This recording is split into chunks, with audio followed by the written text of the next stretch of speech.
अस्सलामुअलैकुम स्टूडेंट्स, आज के इस वीडियो में हम फूल के मुख्तलिफ़ हिस्सों का मुताला करेंगे और इसके लिए हमने रियल फूल का सैंपल इस्तेमाल किया है यहाँ पर। तो फूल के बारे में जैसा कि हम सभी जानते हैं कि फूल नबातात के जिनसी तौलीदी अमल की अफ़ाली इकाई है, इसलिए हमारे लिए बहुत ज़रूरी है कि हम फूल के मुख्तलिफ़ हिस्सों का मुताला करें। तो आज जो है हम इस फूल के ज़रिए मुख्तलिफ़ हिस्सों को देखेंगे। तो सबसे पहले हम बैरूनी घेरे से बाहर से स्टार्ट करेंगे। एक मिसाली फूल में बाहर की जानिब से यानी कि बैरूनी जानिब से जो है वो 4 घेरे होते हैं, तो उनके जो नाम है वो हम एक एक करके देखेंगे। सबसे पहले जो है सबसे बैरूनी घेरा जो होता है उसे हम प्याला गुल कहते हैं। उसके बाद जो घेरा है उसे ताजे गुल कहते हैं। फिर आता है नर कोट जो फूल का नर तौलीदी हिस्सा है, और फिर आता है मादा कोट जो फूल का मादा तौलीदी हिस्सा है। अब हम इन हिस्सों को अलग अलग कर इनका मुशाहिदा करेंगे।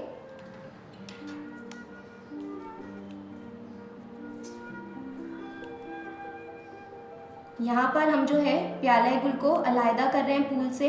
प्याला गुल जो है ये सब्ज रंग का होता है और ये फूल की जो है कली की हालत में हिफाजत करता है। उसके अलावा जब फूल खिल जाता है तो फूल के जो अंदरूनी घेरे हैं ये उनकी भी हिफाजत करता है। और आप जितने भी फूलों में देखेंगे ये सब्ज रंग का होगा।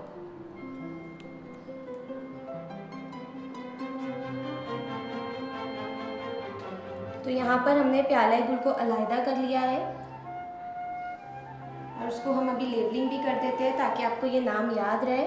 ये फूल के बाहर की जानिब से सबसे पहला घेरा है। अब जो दूसरा घेरा होता है फूल का वो होता है ताजे गुल, हम उसे अलहदा करेंगे। ताजे गुल जो है ये फूल का रंगीन हिस्सा होता है। यहाँ पर हमने जो फूल लिया है उसका रंग सफ़ेद है। इसके अलावा ये मुख्तलिफ़ रंगों में भी पाया जाता है और इसका काम होता है कि ये कीड़े मकोड़ों को अपनी तरफ मुतवज्जे करता है क्योंकि इसमें खुशबू होती है और उसी के साथ साथ इसमें कुदरती रस भी पाया जाता है, जिसकी वजह से कीड़े मकोड़े इसकी जानिब मुतवज्जे होते हैं और उनके ज़रिए अमल ज़ेरगी का अमल अंजाम पाता है। तो इसे भी हम लेबल कर देंगे। ये फूल का बैरूनी जानिब से दूसरा घेरा है। अब जो तीसरा घेरा है वो है नर कोट। नर कोट में बहुत सारे ज़र रेशे मौजूद होते हैं, हम एक एक करके उन्हें अलहदा कर लेंगे। नर कोट फूल का नर तौलीदी हिस्सा है जिसका काम होता है बजरे पैदा करना। बजरे जो है वो फूल के नर तौलीदी खुलियात होते हैं।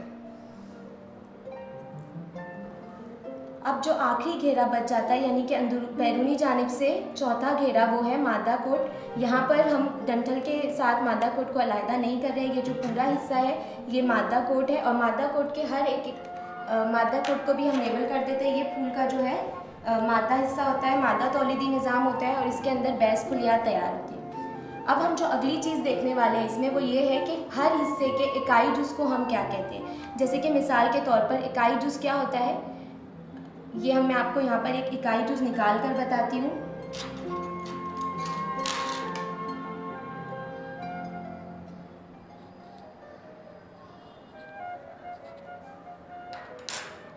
अक्सर बोर्ड एग्जाम में ये सवाल पूछा जाता है कि प्याला गुल के इकाई जुज़ को क्या कहते हैं। तो ये प्याला गुल था, इसका इकाई जुज़ अभी मैंने यहाँ पर अलहदा किया है आपके सामने। और आपको ये याद रखना है कि प्याला गुल के इकाई जुज़ को हम अंखड़ी कहते हैं।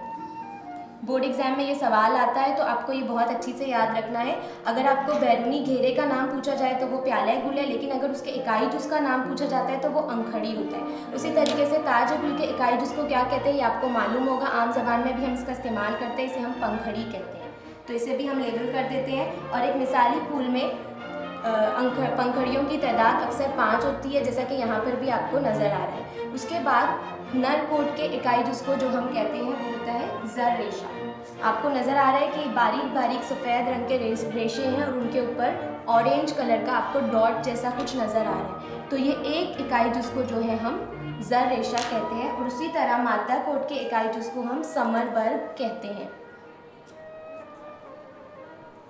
तो ये सारी डिटेल्स आपको बोर्ड एग्ज़ाम के पॉइंट ऑफ व्यू से भी याद रखनी है। अब जो है वीडियो में हम आगे ये देखने वाले हैं कि मादा कोट के मुख्तलिफ़ हिस्सों का हम मुताला करने वाले हैं, तो इसलिए हम इसको लेते हैं। मादा कोट में 3 अहम हिस्से होते हैं। ये सबसे पहले जो ऊपर आपको नज़र आ रहा है जिस पे येलो डॉट भी, और आपको अगर नज़र आ रहा होगा बहुत काफ़ी चिपचिपा है, इसे हम कलगी कहते हैं। बाद वाला ये जो हिस्सा है इसे हम नायगुल कहते हैं और जो ये आखिरी हिस्सा है इसे हम बैज़ादान कहते हैं। ठीक है। तो अब जो है हम इसको काट कर इसके अंदर मुशाहिदा करेंगे कि नाए गुल जो है वो किस तरह से नज़र आता है और बैज़ेदान किस तरह से होता है। तो ये जो एक हिस्सा वाज़ेह हुआ है ये जो है ये बैज़ेदान है, ठीक है। ये जो अभी हमें नज़र आ रहा है ये बैज़ेदान है और इससे जुड़ा हुआ जो है वो नाए गुल है, ठीक है। मैं दोबारा से हिस्सों के नाम रिपीट करती हूँ। ये कलगी है, ये नाए गुल है और ये बैज़ेदान है, ठीक है। अब आप सबको मैंने बताया था कि जो बैज़ेदान होता है इसमें बैज़ खुलियात यानी कि मादा तौलीदी खुलियात तैयार होते हैं, ठीक है। अब यहाँ पर मुझे आपको एक बात ये भी बतानी है कि अमल बारावरी यानी कि हमने कहा कि फूल जो है वो तौलीदी अमल की अफ़ाली इकाई है, तो उसमें जो है ये किस तरह से तौलीद के अमल में हिस्सा लेते हैं। तो यहाँ पर हम ये देख सकते हैं कि बैज़ेदान में जो है वो बैज़ खुलियात तैयार होते हैं यानी कि मादा तौलीदी खुलियात, और बज़रेदान में यहाँ पर जो नर कोट का बज़रेदान है इसमें बज़रे तैयार होते हैं। तो ये इन बज़रों का यानी कि नर तौलीदी खुलियात और मादा तौलीदी खुलियात के मिलाप को हम अमल बारावरी कहते हैं और उसी वजह से अमल तौलीद अंजाम पाता है, ठीक है।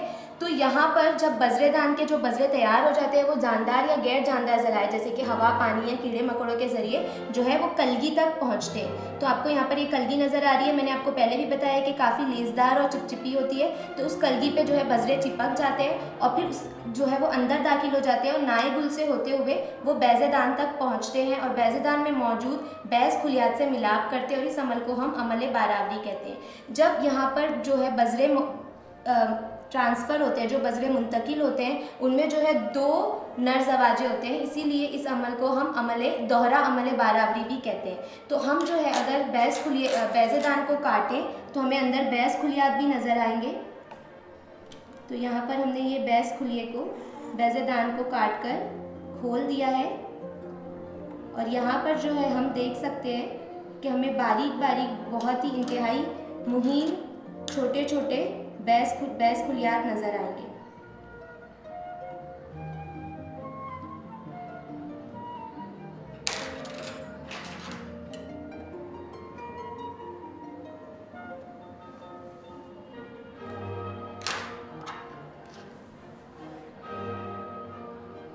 यहाँ पर हमने इसको ओपन कर दिया है और यहाँ पर आप देख सकते हैं कि इंतहाई छोटे और बारीक बारीक जो है बैज़ खुलियात हमें बैज़ेदान में नज़र आ रहे हैं। तो ये जो था हमारे मादा कोट के मुख्तलिफ हिस्सों का हमने मुशाहिदा कर लिया। अभी जो है चूँकि ये असल फूल के ज़रिए हमने पूरा मुताला किया है तो उसमें ये काफ़ी छोटे भी नज़र आ रहे हैं, इसलिए हमारे पास एक मॉडल भी मौजूद है जिसमें ये सारे हिस्से काफ़ी बड़े बड़े और वाज़ेह नज़र आ रहे हैं। तो इस मॉडल के ज़रिए जो है हम रिवीजन करेंगे कि फूल का सबसे बैरूनी घेरा जो होता है, जो बाहर की तरफ है, जो सब्ज़ रंग का होता है, जो कली की हालत में फूल की हिफाजत करता है, उसे हम प्याले गुल कहते हैं। और तो हम प्याले गुल को अलहदा कर लेते हैं। प्याले गुल के इकाई जुज़ को जो है अंखड़ी कहते हैं।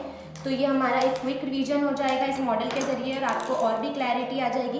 फिर जो दूसरा घेरा था उसे हम ताजे गुल कहते हैं। ताजे गुल को भी हम निकाल लेते हैं। हमने ये भी पढ़ा था कि ताजे गुल के इकाई जिसको हम पंखड़ी कहते हैं। अच्छा, अब यहाँ पर एक नई चीज़ आपको ये पढ़नी है कि प्याले गुल और ताजे गुल इन दोनों घेरों को जो है हम माविन घेरे कहते हैं। वो इसलिए क्योंकि ये जो है हमारे अहम घेरे हैं, लाजमी घेरे, नर कोट और मादा कोट, ये उनकी हिफाजत का काम करते हैं, ठीक है। तो कभी कभी बोर्ड एग्जाम में ये भी क्वेश्चन आता है कि माविन घेरों के नाम लिखिए, तो आपको लिखना है प्याले गुल और ताजे गुल। प्याले गुल और ताजे गुल जो है वो माविन घेरे होते हैं। उसके बाद जो तीसरा घेरा है बाहर की जानिब से वो है नर कोट, और आपको ये मैंने अभी बताया था निकाल करके, नर कोट में जो है बेशुमार ज़र रेशे मौजूद होते हैं। यहाँ पर आप देख सकते हैं कि ज़र रेशे जो है इंतहाई छोटे थे फूल में, तो यहाँ पे आप उसका बड़ा मॉडल देख सकते हैं। ये ज़र रेशे हैं और ये जो है ऑरेंज रंग का ये बैज़रेदान है और इसमें बज़रे तैयार होते हैं, यानी कि नर तौलीदी खुलियात तैयार होते हैं, ठीक है। और जो आखिरी घेरा है, चौथा घेरा, वो है मादा कोट। मादा कोट के बारे में भी हमने पढ़ा है कि इसका इकाई जो समरबर कहलाता है, ये कलगी है, ठीक है, ये नाए गुल है और ये बैज़ेदान है, ठीक है। बैज़ेदान कुछ इस तरह का था, हमने काट कर जब इसको ओपन किया तो इसमें हमें छोटे छोटे बैज़ खुलियात भी नज़र आए, ठीक है। तो ये दोनों घेरे जो हैं दरअसल मादा कोट और नर कोट नर कोट और मादा कोट ये दोनों घेरे जो हैं ये अमल तौलीद में हिस्सा लेते हैं और इसीलिए हम इन्हें लाजमी घेरे कहते हैं और उनके साथ साथ बाहर की जानिब माविन घेरे होते हैं। तो आज के इस वीडियो में हमने फूल का बहुत ही डिटेल में मुताला किया। उम्मीद है आपको वीडियो पसंद आई होगी। शुक्रिया।